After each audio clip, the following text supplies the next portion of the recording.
直擊現場，關注民生，歡迎準時收睇廣東民生頻道 D 現場。大家好，我係盧俊宇。嚟料，睇下今日頭條講咩啦。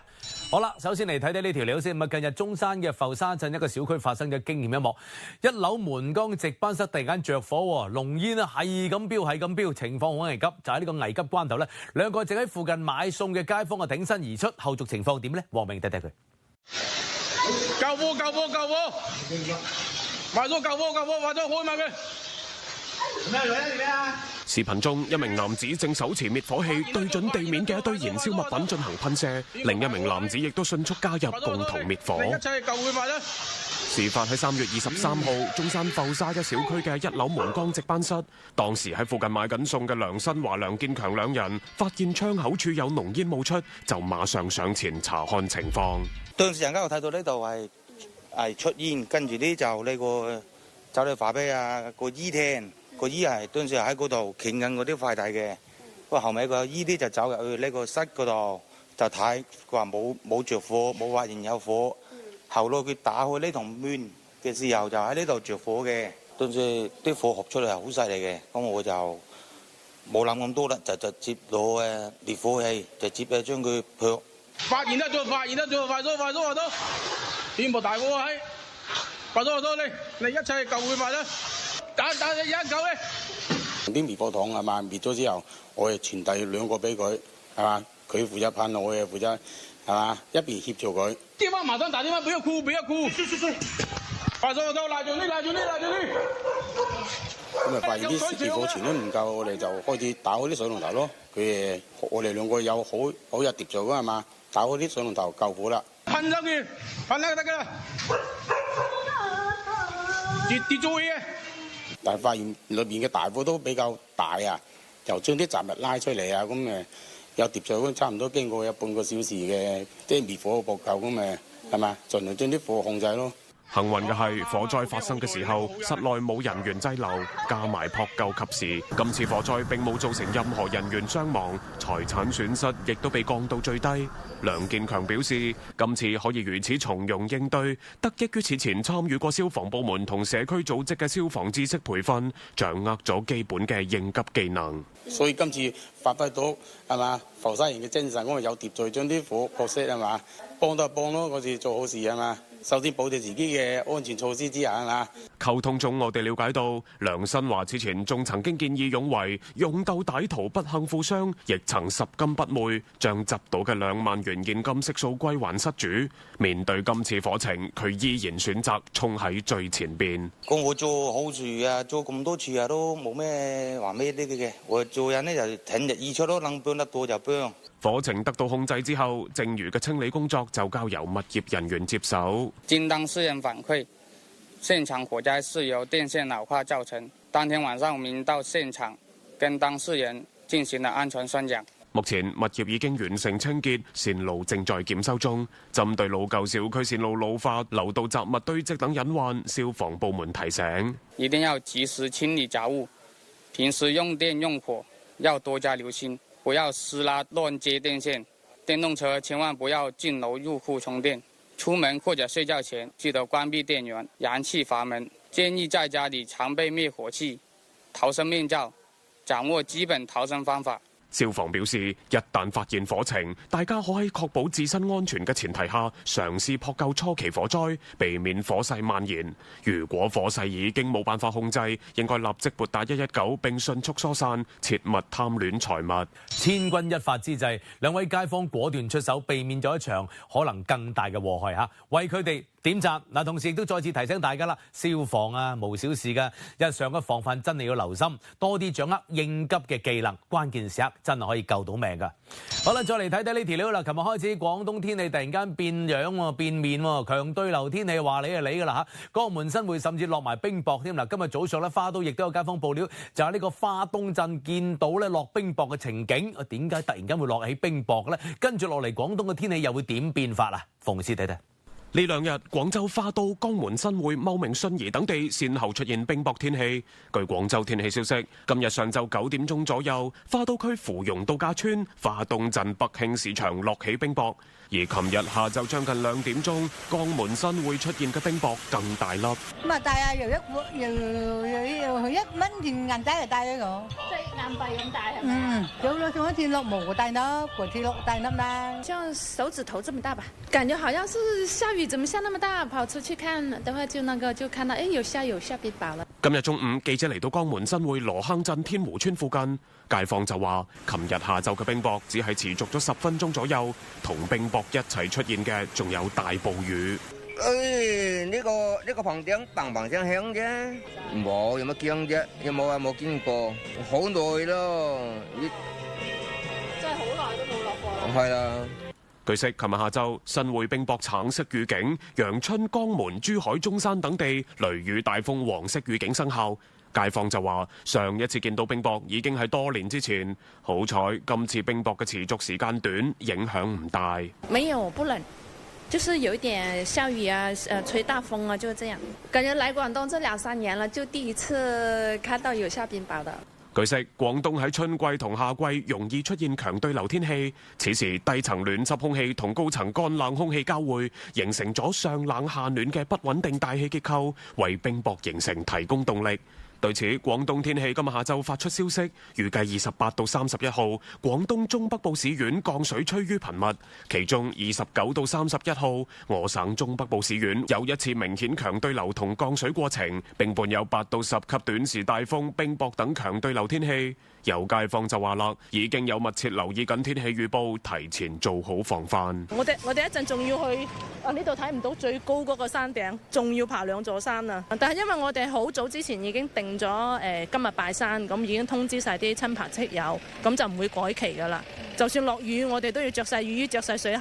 臨近清明，記者喺路上亦都遇到返鄉搭青嘅街坊。儘管雨水增多，大家嘅防火意識依然係冇鬆懈。消防部門提醒，嚴禁喺林區、草原等禁火區域食煙、焚燒紙錢，嚴格遵守林區、霧區嘅安全管理規定，並喺指定區域進行祭掃活動。然後我哋都唔敢放炮仗啦，放嗰啲清明嗰啲奶炮啊，嘣一聲咯。今年唔敢燒嗰啲炮仗啦，因為唔俾買，又唔俾帶上去咁樣咯。啲蠟燭啊，啲香啊，全部要整熄晒，先至好落山咯。廣東省預警中心同時提醒，外出搭青祭掃同高空作業，需警惕雷擊、短時大風造成嘅樹木及工棚等倒塌，並防範短時強降水引發嘅山洪、滑坡等地質災害。清明假馬上就到啦，廣東天氣好善變㗎，啲雨咧話落就落㗎啦。外出搭青或者係祭掃，一定要記得帶好雨具啊。另外咧，仲要提防山火呢個風險，用火安全。千祈唔可以大意。好啦，再嚟睇睇呢條料啦。有清遠清城區街坊嘅朱先生報料，就喺呢個廣信花園小區門口嘅交叉路口斑馬線呢，做咗啲新嘅改動同埋設計。新嘅規劃令到大家過馬路就變得安全又絲滑喎。實在忍唔住咧，要報料讚呢個設計。咁到底係點樣嘅規劃咧？廣州呢邊又可唔可以借鑑啊？黃起嚟睇睇。清遠那個十字路口就弄得特別美嘛，兩邊是車過，中間是人過。具體是什麼問題？這個跨向就特別方便嘛，可以令到市民變身誇誇團，專門打電話報料點讚嘅路，究竟生咩樣呢？今日上晝，記者亦都嚟到咗清遠市清城區廣信花園小區門口人民二路同光明北路交叉路口。那麼在這個路口，我們看到呢，藍道過街的這個設計呢，是將行人與這個電動車通行的區域呢，能夠完全的這個區分開來。那麼中間紅色的斑馬線部分呢，是走行人的，兩邊醒目的這個藍色區域呢是走電動車的，並且這兩塊藍色的這個區域呢，通行的方向是不一樣的。只要通行的這個電動車按照地面上的規劃方向，秉持靠右通行的這個原則去走呢，也是完全可以減少兩個方向的電動車在過馬路的這個過程中迎面相遇的這種情況。就像電視劇台詞裡面常說的，從此你走你的陽關道，我過我的獨木橋，咱倆井水不犯河水，這就是最具體的體現了。感覺就是整齊一些咯，就不會跟电动车啊，就是一块咯。安全性也提高了，这个做得非常好。另外，我们注意到，在这个路口的每一个这个安全岛呢，也是有一些新的变化。大家可以看一下我脚下的这个砖，那么红色的砖的这部分呢，是以前的这个安全岛的这个地面，旁边这一片类似于木纹的这个地面呢，这片区域以前是绿化的一个花基。那么为了保证这次蓝道通行呢，也是将安全岛的部分绿化花基呢进行了一个拆除，改造成这样的一个地面。那么一定程度上呢，扩大了这个安全岛，让非机动车从斑马线上过来之后呢，能够顺利通行。那么同时呢，因为安全岛面积的一个增加呢，也让等候过马路的非机动车能够上岛等候，减少了对右转专用机动车道的一个通行的影响。通过一个微改造，将4个安全岛拓宽至原来的2到3倍，有效解决了高峰时段人员拥挤、等候区域人员外溢的问题。原来这边挺堵的，现在挺好的，有时候要等上2个红绿灯才能过。这儿原来的话，这个口子很小，后来改造之后，包括画了这一个飞机车道之后，确实就是通行起来很顺畅，就是比较有秩序了。我觉得还蛮方便的，就是对骑电动车或者说对走路的行人来说，都是比较安全的一个措施吧。对面的跟我们这边的都是混在一起的，可能会有时候会发生一些意外。对，右边就是右边，左边就是左边，然后行人就是在中間，這樣就比較安全一點。據悉，本次進行南道過街嘅路口位於青城區核心，係北江南北通行嘅關鍵交通樞紐，周邊聚集住大量嘅小區商場、學校同埋寫字樓，日均機動車通行量超過7萬輛次，高峰時段非機動車同人行過街流量每小時超過4000人次。挺安全的，就是心裡面感覺比之前那些電動自行車跟人這樣沒有分流的時候，心裡面更安心、更踏實一點。對，小孩子也天天上學放學的時候也感覺更安全，然後也更放心。它全部都混在一起的，然後也比較混亂，就是很怕有的時候拉着小孩子走的時候，那個電動車從後面這樣子穿過來，怕掛到小孩子，或者說掛到我們這些胳膊啊什麼之類的，還是有一定的安全隱患的。很滿意。今天早上也是發了一條朋友圈來體驗一下清遠經驗，尤其是這些比較大的這些路口，我覺得都可以推廣。據了解，該路口嘅微改造工程冇進行大拆大建，只係用咗1晚時間對路面人車分流區施劃標線，喺唔產生施工噪音嘅情況下，實現咗行人同非機動車嘅物理隔離，令到路權更加清晰。人走中間，車走兩邊，有效解決了機非混行、人車搶道的問題。從通行效率看，早晚高峰通行效率顯著提升，機動車平均等待時間縮短了1到2個信號週期，完善了配套的設施，優化信號燈的配時，增設了非機動車通行標識，以及我們的大喇叭語音提醒，組建勸導機制，開展現場的引導，加快培養市民熟悉使用藍道。新嘅設計唔單止令到道路變得更加之靚，亦都令到行人同非機動車咧邊個該行邊度變得更加之清晰同埋醒目。嗱，其實只要大家能夠咧自覺咁按照規定嘅區域去通行，咁呢個路口嘅通行一定係安全、暢順同埋快節奏嘅。呢個就係用最少干預實現最大嘅順暢嘅典型啦。嗱，其實唔淨止清遠青城區呢個路口啊，如果效果好嘅話，我哋其他縣嘅交通要道啊，係咪亦都可以效仿一下咧、借鑑下咧？好啦，再嚟睇睇呢條料。嗱，講呢個便秘呢一家嘢咧，相信唔少觀眾朋友咧都有過動得都動嘅經歷啊！偷偷地打開手機，輕輕搜一搜，應該點算呢？驚死俾人發現自己有呢一家難言之隱咁嘅問題。但其實便秘比好多人想象當中咧係更加普遍嘅。而今日3月嘅28號就係中國便秘日。就等我哋一齊聽聽醫生點講啊啦！關於便秘，只要你喺社交平台一搜，就會出現各種各樣嘅解決辦法，從原因症狀嘅文字分析，到形狀分類、動作教學呢類聞得到味嘅操作指南，可以話係應有盡有。搜索量內容量之大，已經足以證明佢嘅地位。很難說吧，陸陸續續都有。因為像廣東這種天氣，你知道有那個濕氣的，會反覆有時候。就是因為學生嘛，經常久坐，然後就容易不規律。對，今日朝早喺暨南大學附屬第一醫院1樓大廳，一場中國便秘日義診活動正在進行。現場街坊有人係過嚟順便問一問嘅，亦都有人係被便秘困擾多年先至第一次開口。就是有時候看中醫的時候會跟醫生說，但是不會說專門去看這個，就有時候覺得喝點咖啡會好一點。唉，我話你唔好講大便啦，大便我好困難啊！佢有便意就拉唔出。就係咁啦，梗係難受啦！你咪坐又坐唔到，又頂住你，係咪啊？不可忽視嘅係便秘患者嘅數字，可能比你想象中更加高。據數據顯示，中國成人慢性便秘病率為4%到10%，而60歲以上人群嘅患病率可以達到15%到29%，基本上係5個人當中就有1個中招。對此，醫生就話：我哋日常講嘅一日屙唔出嘅便秘，同醫學上嘅便秘其實係兩件事。這個便秘呢，老百姓都是把它當成一個，我們講叫症狀嘛，身體上不舒服啊。它其實在我們醫學上，它就是一種疾病啊，跟我們肥胖類似的。醫生介紹，便秘嘅醫學標準係基於症狀頻率、排便困難程度以及持續時間綜合判斷嘅。譬如每個星期排便少於3次，排便需要過度用力排不盡等，而且症狀要持續3個月。街坊鍾阿姨就曾經被便秘折磨到坐立難安，食龍肉都冇味。而家做咗手術治療之後，成個人都輕鬆晒。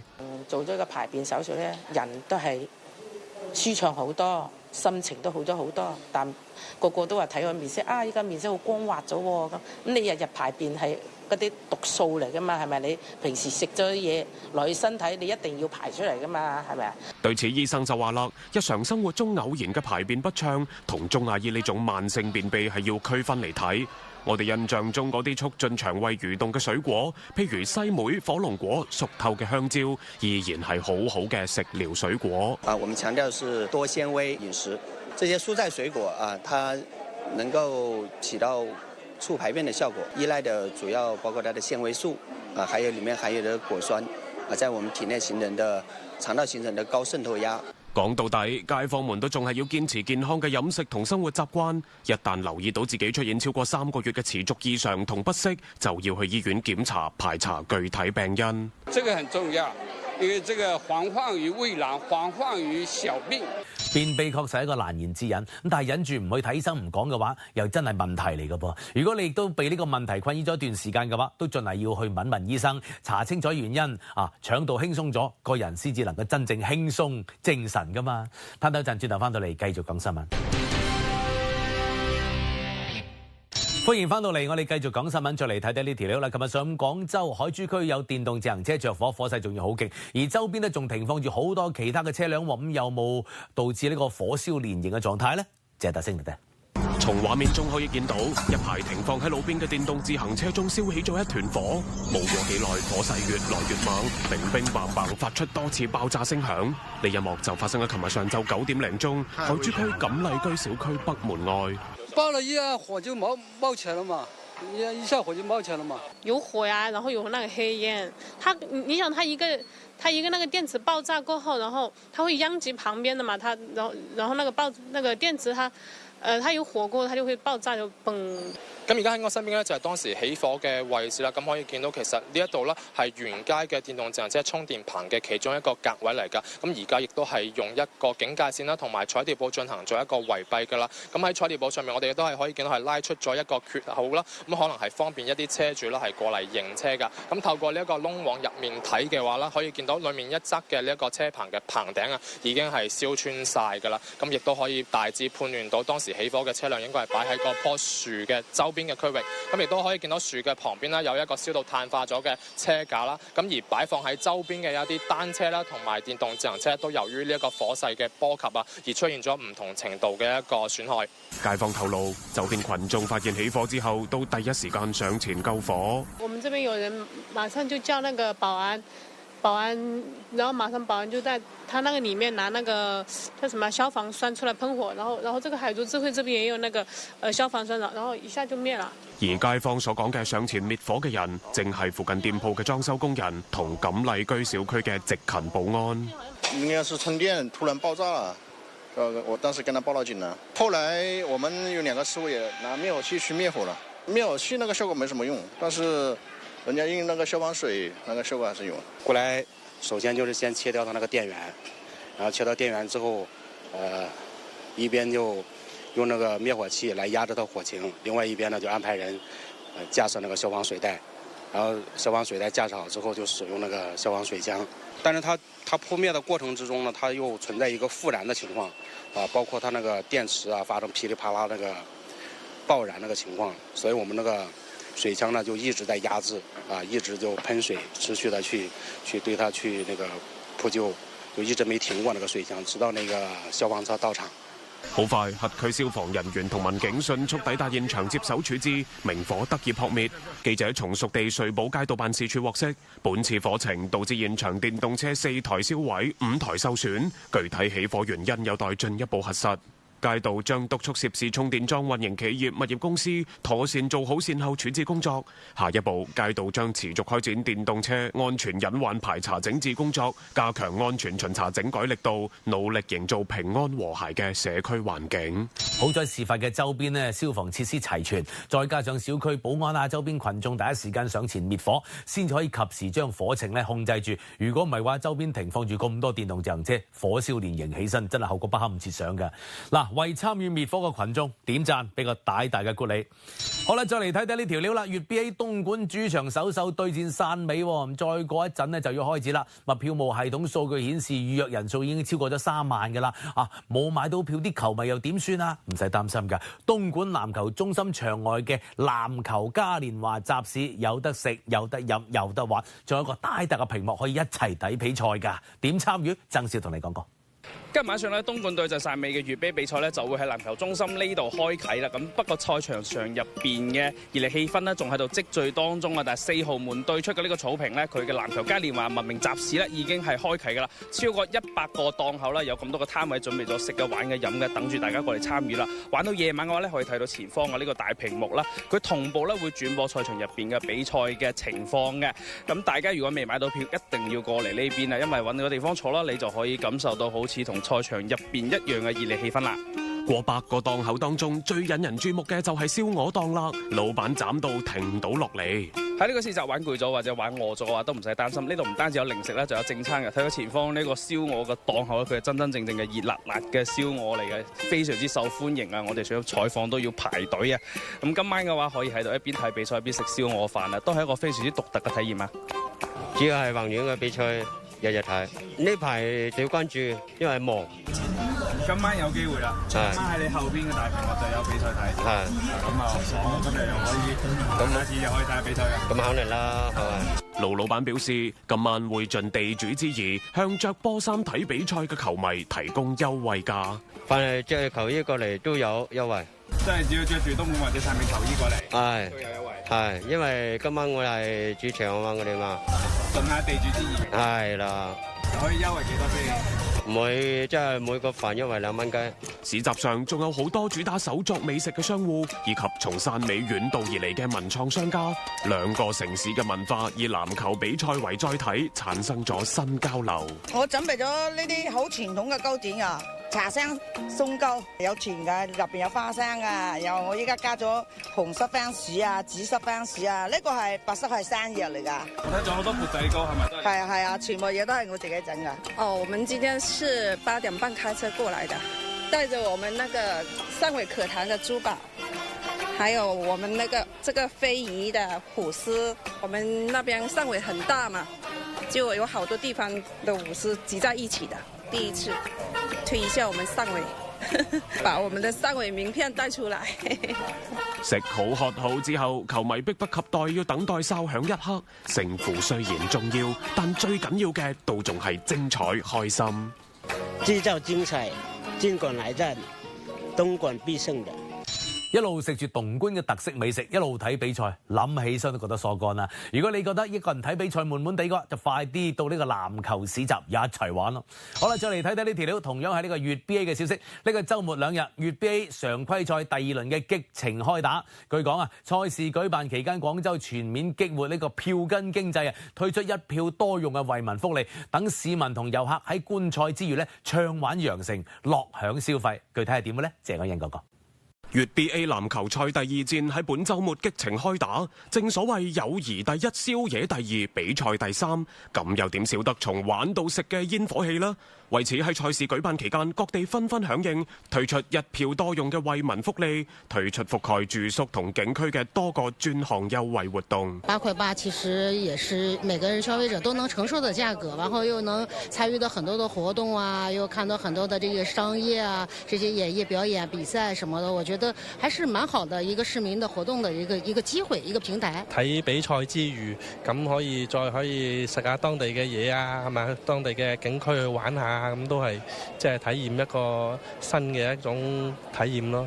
譬如話喺廣州賽區攞住呢張票價8個8嘅籃球賽事門票，消費者唔單止可以領取食在廣州飲食消費券，參與超過60家品牌商戶推出嘅消費折扣同票根贈禮活動，仲可以享受到廣州塔、陳家子等70餘個景區嘅首度門票優惠。觀看粵 BA 和粵超的時候，憑着門票來到這邊可以得到一些相應的就是優惠的補貼，還有我們的商戶，很多的商戶也加入到了這個粵 BA 和粵超的一個補貼當中。冇券都要消費㗎，呢個正常㗎嘛，有就梗係更好啦，係啊，邊個唔想平啲呢？同時為回饋廣大球迷同市民嘅熱情，賽事現場仲設置咗重磅抽獎活動，抽獎禮包最高價值5000元。同時針對聯賽運動員、領隊、教練等註冊人員，廣州仲喺重點 A 級旅遊景區文博場所開通綠色通道，提供專屬文旅服務。都會有給到一些相應的這樣子的一個福利和優惠政策。然後我們這一塊呢，也是非常的希望大家在比賽之餘來到我們這邊，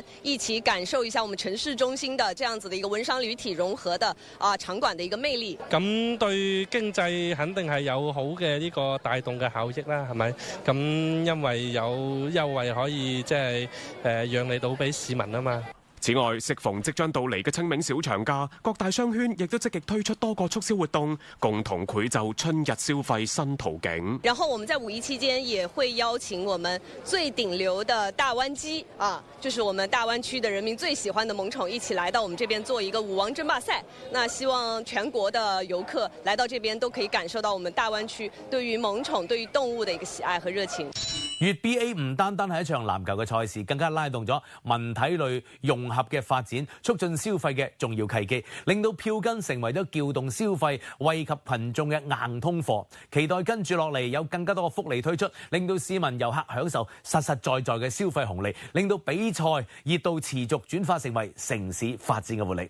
好啦，再嚟睇睇呢條料啦，大家都話自動駕駛係未來，咁但係喺廣州佢已經係現在㗎啦，現在進行時嗰隻㗎啦。嗱，今日曉嚟啊，帶大家睇睇無人駕駛係點樣喺不知不覺當中融入咗我哋嘅生活裏頭咧。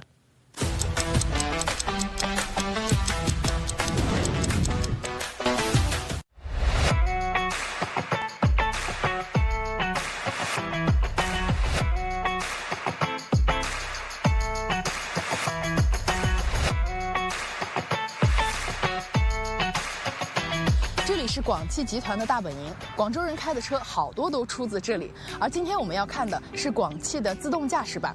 就在今年1月，廣汽的浩博 A80剛剛獲批開展 L3有條件自動駕駛高速道路測試，測試時速最高可達120公里。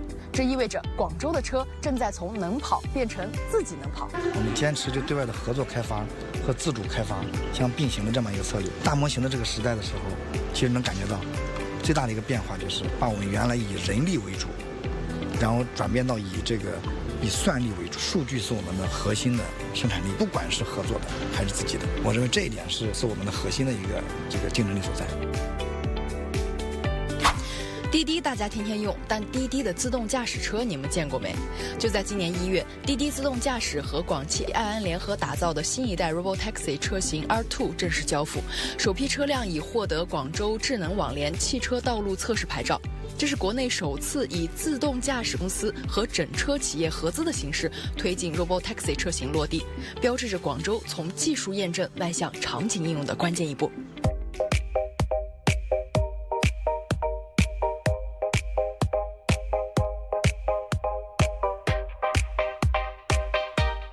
這是一個和整车厂深度融合的一个产品。我们这个车是满足一个中欧双5型的一个碰撞标准的。我们实际上还是想给乘客更好的一个体验吧，我觉得。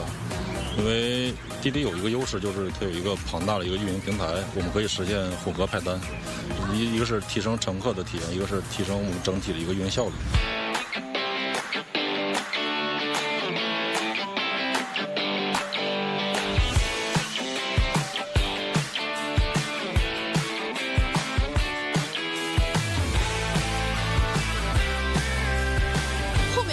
公交车，他们都可以不需要司机的操作，方向盘自己转，档位自己挂，这些就是广州公交集团的自动驾驶巴士。我们是希望通过这条线给我们的市民可以体验到广州市一些历史的一些元素的感。去年11月发布了一个8.5米的 L 中运量的一个 L4级别的自动驾驶巴士，目前是在进行一个测试运营。那未来的话，因为这个车它的整个运载量会更大，所以它可能会更符合我们公交场景的一个应用。当一辆公交车学会自己开，它不仅是交通工具，更是一座城市科技实力的移动地标。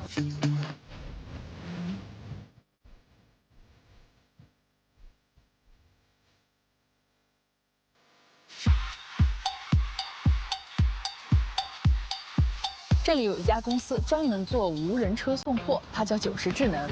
就在今年1月，90智能和中国邮政广州分公司合作，首批20台无人驾驶装备正式在花都区开展道路测试。大家别看它长得像个小盒子，它能自己跑、自己送快递，还能自己回家。自动驾驶载物呢已经是大势所趋，无论是干线物流，还是支线物流，还是我们的计划分时配送等等，其实都已经有很多的无人车的身影了。园区也好，生鲜配送也好，很多的物流快递也好，它都有很强大的一个使用的场景。比如说很多的货车司机，他不可能晚上连轴转，我们的车可以保证分时配送。广州和佛山这种大湾区的城市，它的物流吞吐量又占全国的数量相当大，所以90智能的企业为什么现在也非常愿意到广东来，到广州来。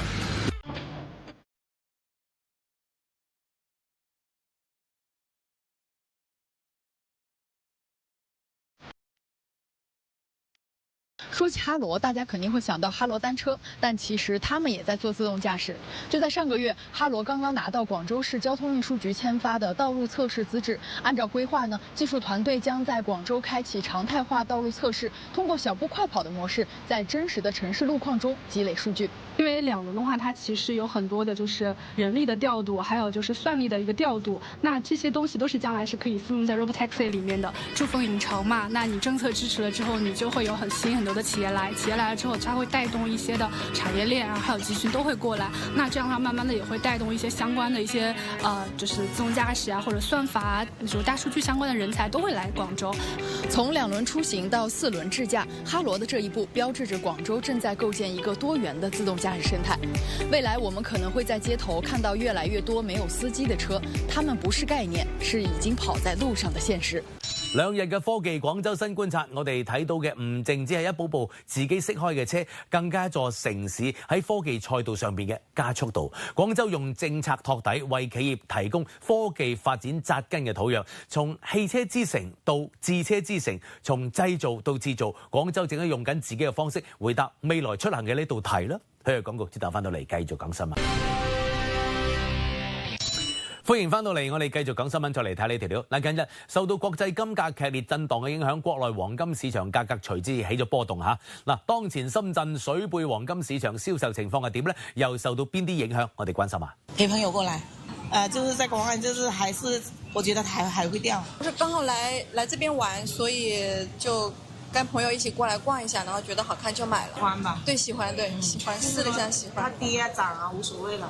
上晝11點喺深圳羅湖水貝珠寶市場，唔少市民喺櫃台前挑選心儀嘅黃金款式。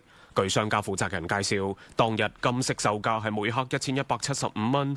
近期受到國際金價震盪影響，價格波動較大，市民購買仍以結婚飾品為主，而以舊換新嘅生意則明顯減少。其实影响受的不大，因为主要买黄金还是说结婚的人会稍微多一点。像如果说是日常佩戴的，相信他们也是有关注金价的嘛。现在金价是总体来说是向下跌，那这种情况呢，是前来购买的客户反而会比较多，买金条的客户也挺多的。有一些人是为了这次金价大跌是買回來是放着，就想說等一下金價漲了，他可以去更好的去拋出去。當前市場對黃金價格主要存在兩個預期，一係美元降息嘅預期，二係通貨膨脹嘅預期。呢兩個預期會隨住美伊衝突嘅局勢變化而此消彼長，不斷交替佔據主導。當通脹預期佔上風嘅時候，降息預期往往會減弱；而喺全球經濟下行壓力之下，降息預期又會回升，通脹預期則會相應回落。呢種博弈最終都會喺黃金市場上有所體現。由於美伊衝突嘅不確定性較強，呢兩大因素將持續交替發揮主導作用。黃金的從業者來講，我覺得可能就是現在風險確實比較大。對於我們的售賣者而言，可能要做好一些風險防範，可能用一些風險管理的工具，這個金融機構的幫助下做好相關的價格波動的風險防範。那麼對於我們這種投資者、消費者而言，就避免出現這種追漲殺跌，就大規模的買入或者賣出。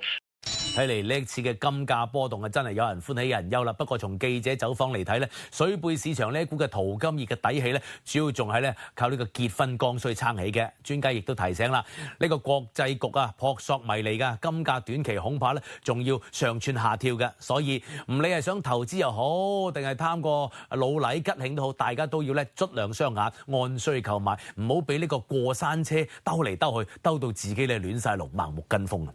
好啦，再嚟睇睇呢條料。而家大家嘅消費觀念都變咗，唔理係呢個超市裏頭嘅單人套餐，定係呢個鋪頭裏頭嘅單人火鍋、單人烤肉，各種適合一個人食嘅嘢係越嚟越多嘅。深圳一人食已經成為咗餐飲市場嘅新潮流啊！睇睇。中午，廣東深圳一家披薩餐廳入邊，大塊肉餅喺鐵板上邊吱吱作響，濃厚嘅芝士香氣同埋鮮肉香氣交織彌漫，一排適合獨自用餐嘅座位整齊排列，每個位都可以清晰見到廚師製作嘅全過程。我們餐廳的話，也對我們以前的4人桌、6人桌做了一些改造，調成了我們這些符合我們顧客一人用餐的一個小桌子。新增的顧客裡面的話，有超30%的是學生工作日的1人食群體。上半年的話，我們的在深圳的話，也會預計再開多10家的餐廳，滿足我們顧客的更多需求。我會覺得這樣比較好，比較適合我一個人出來吃飯，我又不會覺得尷尬，一邊看劇啊，一邊吃東西。餐飲嘅空間設計同樣展現出多樣化探索。記者走訪發現，深圳唔少餐廳嘅獨食空間構思巧妙，有啲採用面向操作間或者窗景嘅吧台佈局，化解對視尷尬；有啲就係喺餐台之間加裝可以移動嘅隔板，隨時切換隱私模式；仲有啲打造膠囊式隔間，配備充電設備同埋呼叫鈴，營造出沉浸式嘅專屬感。我們的一人食套餐預銷量差不多是有2000家，今年的一季度的話，我們差不多增長了40%，單身群應該漲到差不多40到50左右。除咗就餐環境，一人食嘅套餐品類亦都喺度不斷豐富，滿足消費者差異化嘅需求。我們這邊的一人食套餐月銷大概是在5000份往上。我們最初的一個一人食套餐只有原來的6個，增長到現在大概是在15個左右。我們涵蓋了拌飯、小吃、湯飯等不同的一人食套餐。數據顯示，今年3月以嚟，關鍵詞一人食搜索量同比增長44.6%，上海、北京、杭州、廣州、深圳為搜索量排名前5嘅城市。一人食能夠紅起身，唔淨止話餐廳多咗個新花款，更加能夠睇得出咧，而家深圳人越嚟越願意享受一個人嘅時光，唔覺得獨自食飯會尷尬。呢個既係解決咗一個人食飯嘅麻煩，亦都為餐飲行業揾到佢哋新出路，以後肯定會越嚟越受歡迎嘅。好，你再嚟睇睇呢條料，去北京玩，去北京旅遊，想踩住部單車帶細路兜兜風啊！咁真係要執生啦。最近唔少遊客喺景區周邊就碰上咗專門昆人嘅親子單車刺客，價格比普通嘅單車貴成10幾倍，而且還車咧仲特別刁鑽嘅，稍有不慎嘅話就要揞多成幾十蚊嘅調度費啦。呢個睇起身方便嘅溜娃神器到底係貼心服務定係暗藏陷阱呢？一齊睇睇記者係點樣揭開佢嘅廬山真面目。實際上，舊年6月就有唔少外地遊客喺北京遭遇過單車刺客。我在這個前門這兒還你那車子，怎麼扣我20塊錢啊？調度費啊？那應該沒在停車點。別人的車子都可以停，你的車子就不在調度區內。那您的車子是不是也還不了了？他這個不行吧？人別人都行，就他這種這叫海馬，每個都不一樣。明明係非機動車停放區，但係唔可以順利還車，只能夠支付高額嘅調度費。接到呢類情況舉報之後，北京交通部門開展聯合調查、聯合執法。北京市交通運輸局綜合執法總隊對多個品牌嘅經營者依法約談，責令整改，不符合相關規定嘅車輛被收回退出市場。經調查，喺北京提供親子單車相關網絡技術服務嘅唔少都係外地企業，呢個亦都加大咗監管難度。您這個公司是這個合肥的，您得聯繫合肥那邊。我們無權管轄外省市的問題，只受理北京市辖區內的問題。它這個入行的門檻非常低，然後任何一個個人只要在網絡或者是其他地方能夠買到這樣的自行車，他就可以做這項的業務。所以說呢，這個呢給我們這個各個地區的這個執法帶來了很大的難度。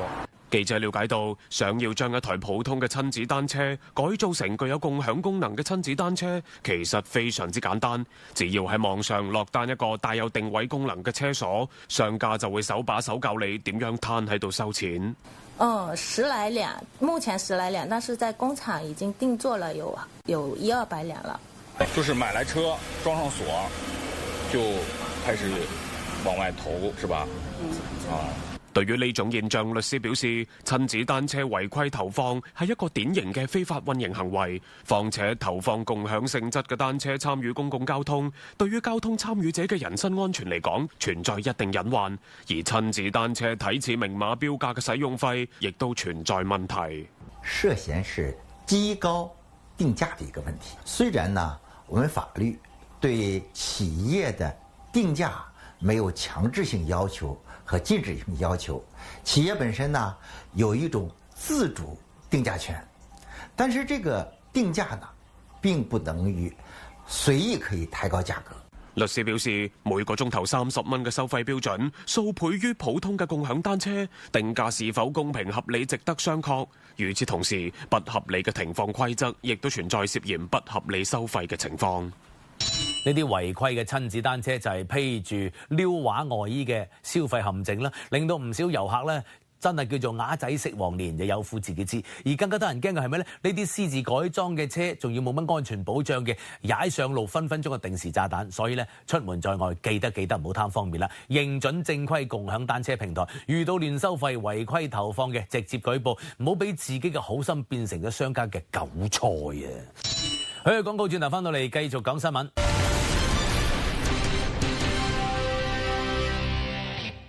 歡迎翻到嚟繼續講新聞。唔知道大家有冇玩過夾公仔啦？有時個公仔而家喺出口嗰度啦，就係硬知佢跌唔到落嚟。呢個時候可能好多人唔甘心啊，有啲人呢就想盡辦法揾隻手搲佢出嚟，但係呢個動作好危險㗎。就喺呢個瀘州嘅古淳縣就發生咗驚險一幕啦。一個男仔因為被呢個娃娃機出口嗰度卡住隻手臂，咁最後點脫險呢？睇睇。手有危機啊，小朋友。消防救援人員抵達現場嘅時候，民警同遊戲廳工作人員正在設法營救小朋友嘅右臂，成個伸咗入公仔機嘅出料通道，小臂被出料通道嘅單向翻板卡住咗，右手卡咗喺跌落出口處，冇辦法動彈。娃娃機上面呢掉下來，不是有個擋板嗎？他手伸進去抓那個娃娃，然後被那個擋板卡住了。據了解，男仔係喺夾公仔嘅時候，公仔被夾到出口附近，但係又冇跌落嚟。男仔覺得有啲唔甘心，於是就將手伸咗入去，試圖將公仔從出料口攞出嚟。當時他那個娃娃機可能抓出來的娃娃沒掉下來嘛，他就想把手伸進去抓那個娃娃，然後就被那個防盜板給卡住了。因為夾公仔機嘅出料通道係單向設計，男仔手臂瞬間就被卡住咗。因為驚俾人發現，慌亂之中，男仔想夾硬拉隻手臂出嚟，結果導致手臂被鐵皮界損咗。比較麻煩的就是這個小孩子手一直在流血嘛，然後醫生也沒辦法進行包紮，我們就用那個止血帶在大臂止血嘛。救援人員用止血帶喺男仔大髀位置進行束縛，臨時止血，之後用螺絲批對遊戲機嘅單向翻板進行拆卸。因為男仔被單向板卡住咗，稍微受力就會疼痛難忍。1名消防員從身後托起男仔，減輕佢嘅痛苦。他那個個子比較矮嘛，他手被卡的位置的話，他是墊起腳尖的。然後我們有一位同事把他護起來，不要讓他那個動到傷口，往上面拖舉了一點點。經過大概10分鐘嘅緊張操作，消防救援人員將公仔機嘅翻板攞落嚟，隨後合力將小朋友被卡住嘅手攞出嚟。現場醫護人員立即對佢嘅傷口進行包紮。好嗱，缺牙嘅街坊朋友，種牙唔好驚貴啊！DB 現場聯合廣東省愛牙工程舉辦公益種牙惠民活動，免費為全省缺牙人群援助1000粒嘅進口種植體。費用全免嘅，仲能夠免費拍片檢查全口缺牙、半口缺牙、多粒缺牙、鬆動牙、爛牙嘅街坊朋友，記得冇錯過啦！種牙唔使東奔西走，官方補貼就在家門口，名額有限。想要免費種牙嘅街坊，馬上關注DB現場微信公眾號，點擊起步菜單欄寧願開牙就可以報到名噶啦！1000粒嘅進口種植體係免費領嘅，數量有限，先到先得。就諗揸緊時間報名啦！去廣告，轉頭翻到嚟繼續講新聞。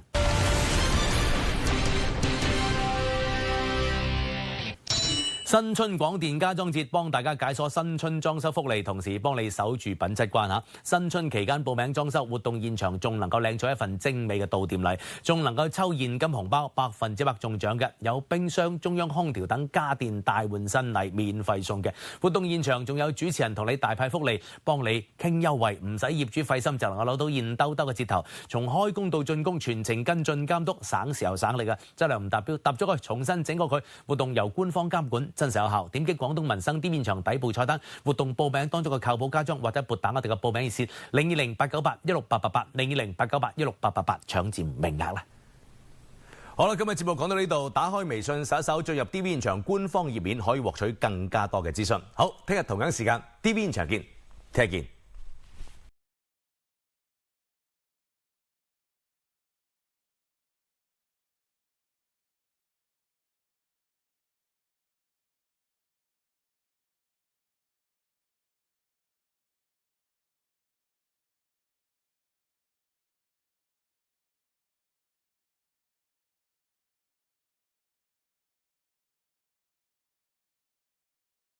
九江雙蒸，廣東的雙蒸，世界的米香。九江雙蒸，廣東的雙蒸，世界的米香。超 Q 蒸麵館，蒸的麵真營養，蒸的麵超 Q 彈。超 Q 蒸麵館，蒸的麵真營養，蒸的麵超 Q 彈。